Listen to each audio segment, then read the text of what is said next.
Today, we are continuing our series called Speaking of Jesus, where we as a church are growing in our speaking of Jesus and sharing of our faith. You know, it's interesting when you look at the life of Jesus and the teachings that we read about him from the Bible, we read some pretty amazing things about him. I mean, his teaching alone is pretty amazing. I mean, people inside of the church and outside of the church recite his words. Or just the miracles that Jesus performed. I mean, from walking on water to feeding 5,000 plus people and healing people's diseases. It was pretty amazing. And even the fact that God had a mission for him and he perfectly and passionately lived out that mission that God had called him to do. All pretty amazing things. Yet there's something else that's, I would argue, just as amazing, and I hope you would come to see is amazing as well, is that in the life of Jesus, he displayed kindness to people, which is what we're going to be talking about today. And the challenge that we have in our speaking of Jesus here is that we should be kind. But what makes kindness so amazing? I ran across this quote by Andy Stanley, a pastor down in Atlanta. He said this, that kindness is loaning someone your strength instead of reminding them of their weakness. I'll say it again. Kindness is loaning someone your strength instead of reminding them of their weakness. You know, I absolutely love the fall. This is one of my favorite seasons of the year. I mean, I get to bring out sweatshirts and pants, and I have this vest that I wear all the time. I mean, it comes out, I haven't worn it in months. I also love that fall brings football on Saturdays and Sundays. And speaking of fall, I also love the changing of the leaves and how beautiful it is outside. But speaking of the changing of leaves, fall also reminds me that I have to rake those leaves, and quite frankly, it reminds me of this thing right here. Let me explain. When we first moved here to Chicago, one of the things that we were really excited about in the house that we live in is that we live on a corner lot, and there's this tiny little side yard where we can play football and play baseball and all sorts of stuff. And it's just perfect for our family. But also with that yard and that corner lot comes a bunch of big trees. And when fall first hit, that first fall, the leaves were changing and it was absolutely beautiful, except a lot of leaves kept falling and going all over our lawn, and then the wind comes and scatters them all over the place. And I remember coming home from work one day, and on our kitchen counter was this letter. My wife was like, you have to read this. It was addressed to the residents of this house. And when I opened up the letter, inside of the letter was this short and sweet message. And I don't mean sweet in content. I mean very short in what it says. I'll read it to you here. It says, in the interest of being a good neighbor. Already sounds great, right? Can you please rake and bag your leaves so they don't blow all over our properties? We pay landscapers that provide service to our homes to keep our areas nice, and unfortunately, they are picking up your leaves from our properties. Signed by no one. And honestly, I remember opening this letter, and we've kind of held on to it. There was no return address on there or anything. And I remember reading this letter, and it felt pretty terrible to receive this thing. I mean, I started to go look outside and look through the blinds and say, well, where's the wind blowing? And where are the leaves going? And which neighbor could be upset? I mean, we had met some of the neighbors around us, most of them, and I started to rethink, was it a good conversation? Were they kind of pointing at the leaves? We were even new. We didn't know if we were supposed to bag them, if we could just put them in the street, or what the proper procedures were for that. And on top of that, I started to maybe think there was a little conspiracy going on, that maybe the landscaping companies around here were looking for some business and use this anonymous letter as a tool to get that. Either way, here's the thing I want you to know. This this letter is not wrong. I mean, what it was saying was actually really true. We needed to rake our leaves. But see, the problem with this letter is that it wasn't wrong in what it was saying, but how it said it really mattered. And quite frankly, when I heard it and when I read this, it made us feel about this big. It seemed incredibly harsh, and I was wondering, why couldn't one of my neighbors just come over and talk to me about this? See, kindness is loaning someone your strength, whether that's knowledge, ability, whatever it is, loaning someone your strength instead of reminding them of their weakness. And giving someone of your strength. It's not seeing it as an opportunity to take advantage of them or reminding them of their weakness. See, kindness is something that requires compassion and removes selfishness. And when we look at the life of Jesus, we see that Jesus is one who brings kindness to all kinds of people. You might be saying, well, didn't Jesus get upset with some people? Yeah, he got upset with those people who weren't showing kindness and compassion to others. Jesus was one who displayed kindness to all kinds of people. Now you might be saying, well, see, this is where you're wrong, Pastor Dave. Isn't it true that Jesus wasn't nice, but he was just right? See, we live in a world right now that unfortunately I think doesn't value kindness all that much. In fact, kindness can be seen as a weakness. Or we get entertained by those who jump down each other's throats when you say the wrong thing. Those are the things that we see in the highlights that we get, and we seem to be entertained by these things. Or we think that, I don't mind being a jerk as long as I'm a jerk for Jesus. Please hear me on this. When we take this mentality and we forget that kindness is not some American cultural, let's just be nice to each other, but kindness is something that the Bible says will be found in our lives as we learn more about Jesus. Let me show you in a couple of places. Galatians chapter 5, verses 22 through 23 says this.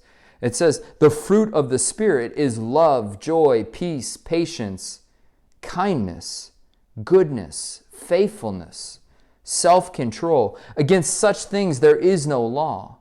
What the author Paul is saying is that as we know Jesus, there will be the Spirit in us. It's given to us through our baptism.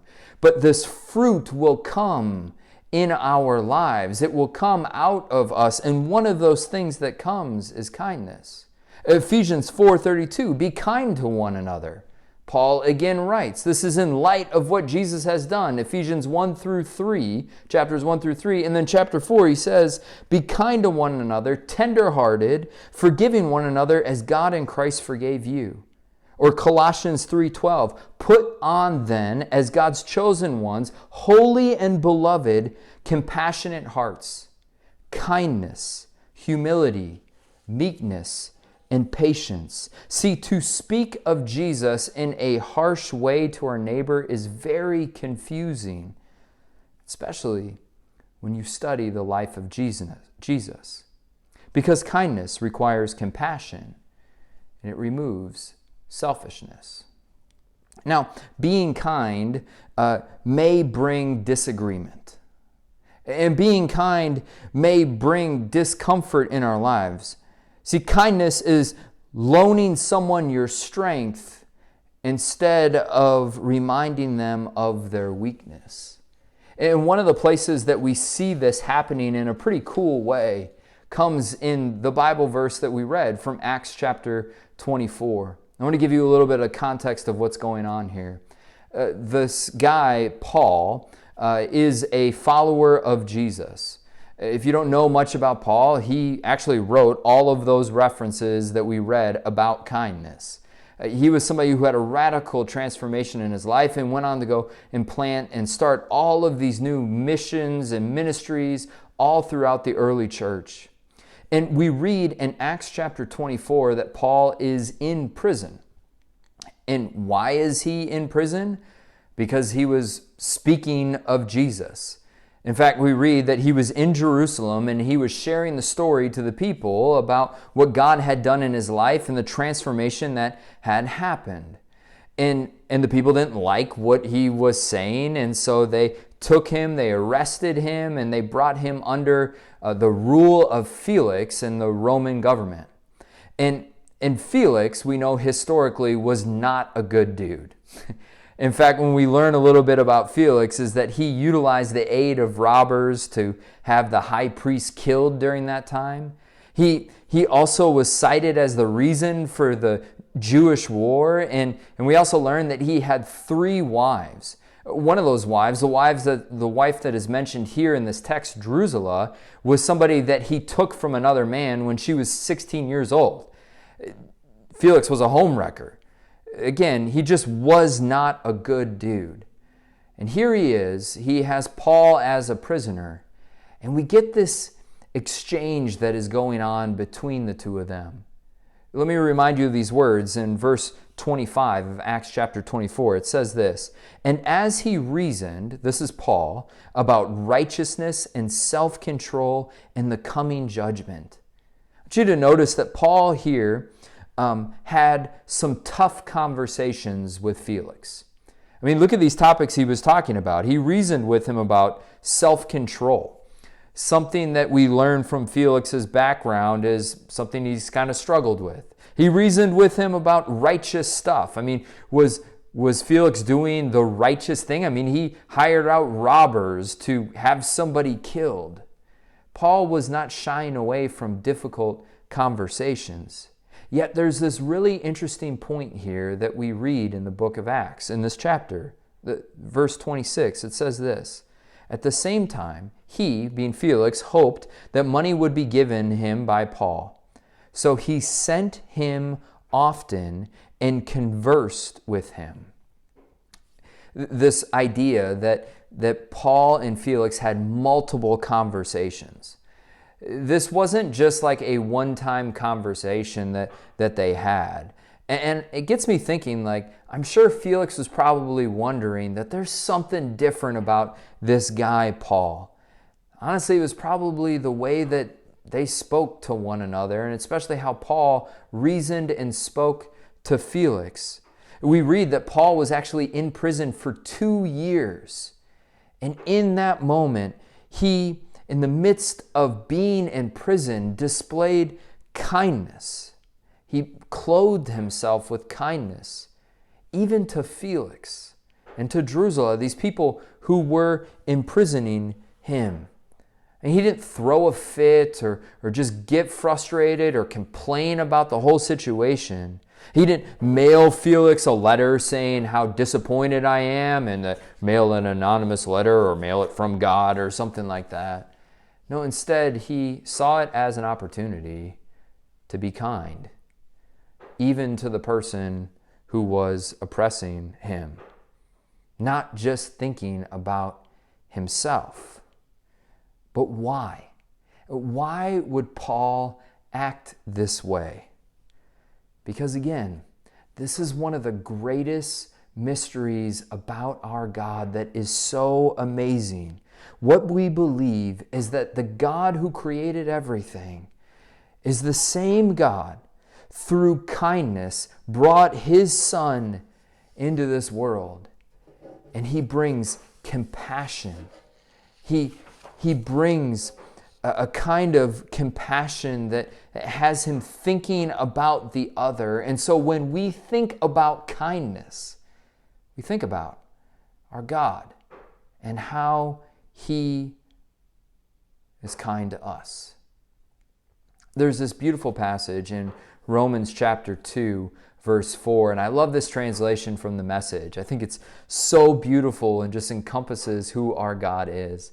It says this, that God is kind, but he's not soft. I'll say that again. God's kind, but he's not soft. See, in kindness, he takes us firmly by the hand and he leads us into a radical life change. See, our God is not one who mails some anonymous letter to us saying how disappointed he is and you got to hold to a different standard. But instead, our God, who is kind, but he's not soft, comes into this world. He comes in and lives this perfect life, ultimately going and dying for us and rising again from the dead. That's who our God is, showing kindness and compassion to all. And he calls us, in light of that good news, to display and show that kindness to one another. It was about 1.5 years ago that my grandfather-in-law had passed away. His name was Ed, that's what I called him, and he was a bean and corn farmer in southern Illinois, a small little town outside of St. Louis. And Ed was a really hard-working man. He was somebody that had worked hard on the farm really his whole life, but he was also really passionate about politics, and quite frankly, he was really a conservative-leaning person. I mean, he just held to a lot of those beliefs. And Ed had a nephew whose name was Andy, somebody who grew up in the same town as Ed did. And as Andy grew up a little bit older, he started to realize that he was really passionate about politics as well, but he was on the other side. He was very liberal and ultimately went on to have a career in politics. I don't think I need to explain this, but when Ed and Andy would get together, they didn't always see eye to eye on all things. And so about 1.5 years ago, Ed was in his mid-90s and was at the end of his life in hospice care. And my wife went down and was with her mom and dad and family members and there with Ed in hospice. And during that last week of his life, my wife called me to share the story of what had happened. See, Andy had walked in during the day and Ed was still awake and was able to have a conversation. And Andy came up to Ed and he said these words. These are words that my wife told me. He said, "Uncle Ed, you and I have not always seen eye to eye on some things. But I want you to know you've been so kind and so good to me." And as my wife was replaying the story to me, it just reminded me that the way that we talk to one another matters. See, we might disagree on some things. We might not see eye to eye on all things. But the way that we talk to one another has to see the human that is there in front of us. Because kindness is willing and is loaning someone your strength instead of reminding them of their weaknesses. It requires us to have compassion and it removes selfishness. It doesn't mail an anonymous letter, but it sees the person that's right there in front of you. It's kind, but it's not soft. It's how our God acts with us.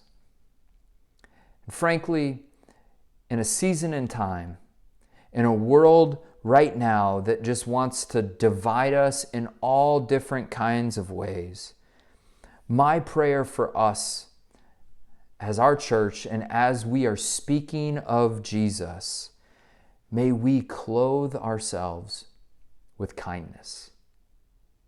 One last quote here from a guy named D.A. Carson. He says this.